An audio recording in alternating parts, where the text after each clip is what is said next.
Assalamualaikum warahmatullahi wabarakatuh. Perkenalkan, nama saya adalah Ibu Santi Sri Pujianti dari SMK Negeri 2 Kota Bandung. Baik, pada kesempatan pagi hari yang cerah ini, apa kabarnya semua rekan-rekan dan anak-anakku sekalian? Nah, pada kesempatan ini saya akan memberikan informasi kepada Anda semua mengenai media pembelajaran, yaitu media namanya mind mapping. Nah, mungkin rekan-rekan di sini dan anak-anakku sekalian sudah tahu apa itu mind mapping? Ya, betul sekali. Mind mapping adalah sebuah teknik penyampaian informasi yang sangat menarik dan sangat aktual dengan kondisi sekarang. Kenapa sangat menarik?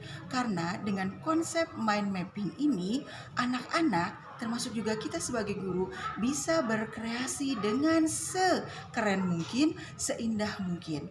Nah, teknik dalam mind mapping ini bisa berupa bentuknya itu gambar-gambar yang menarik. Seperti ini kalau dilihat ya. Nah, ini ada salah satu gambar mind mapping ya, bisa dengan peta-peta seperti ini, kemudian bisa dengan panah, bisa dengan grafis, kemudian juga di sini juga gambarnya nanti bisa berupa gambar awan, bisa berupa gambar bintang, bisa kotak, bisa bulat dan sebagainya. Bahkan ada juga ya mind mapping itu yang disertai dengan gambar seperti ini yang tentunya adalah sangat menarik sekali. Nah, baik, pada kesempatan pagi hari ini karena saya selaku guru PPKN, saya akan memberikan satu buah contoh mind mapping yang berhubungan dengan materi PPKN, yaitu materi konstitusi atau undang-undang dasar. Nah, bagaimana cara membuat mind mapping ini? Cara membuatnya sangat sederhana sekali. Kita hanya mempersiapkan alat-alat seperti alat untuk menggambar. Di antaranya ada kertas untuk menggambarnya seperti ini. Kalau misalkan mau yang lebih besar seperti karton juga bisa. Kemudian yang jelas alat utamanya juga ada pensil, bisa juga mempergunakan ballpoint juga, ada penghapus juga, dan terutama untuk memperindah gambar mind mapping kita bisa menambahkan dengan alat untuk menggambar seperti spidol misalnya, atau misalkan mempergunakan krayon seperti ini. Nah, baik, itu adalah alat-alatnya dan mudah, kita tinggal mengkreasikan apa yang ada di otak kita, yang ada di pikiran kita.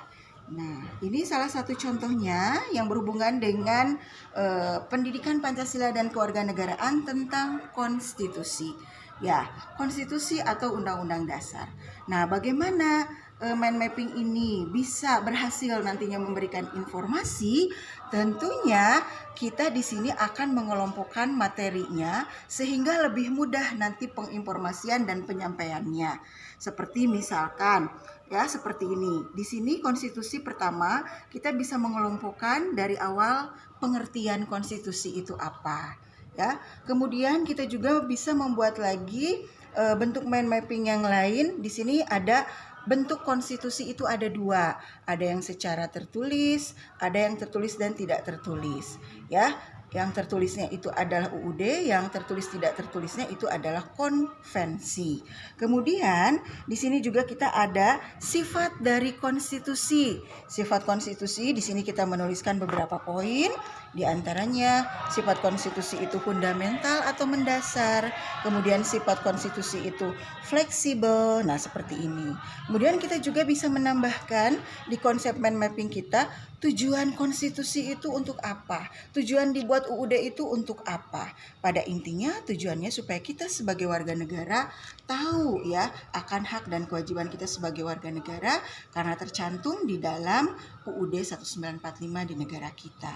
Nah, terakhir kita bisa tambahkan hak dan kewajiban kita sebagai warga negara yang tercantum di dalam konstitusi, terutama dari mulai pasal 27 sampai pasal 34 seperti ini. Ini adalah isi konstitusi yang berhubungan dengan hak dan kewajiban kita sebagai warga negara.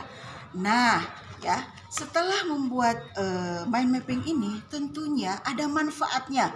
Selain manfaatnya, nanti kalau diimplementasikan di proses pembelajaran di kelas kepada peserta didik kita, manfaatnya ternyata anak-anak itu banyak sekali yang mempunyai bakat, minat, kemampuan bisa mengeksplor ternyata mereka bisa mengeksplor hasil karyanya dalam berbentuk mind mapping ini, dalam bentuk gambar dan sebagainya, kemudian pewarnaan yang bagus, bahkan yang paling inti informasi menjadi mudah tersampaikan karena berupa subbab-subbab yang ada di judul yang akan mereka buat.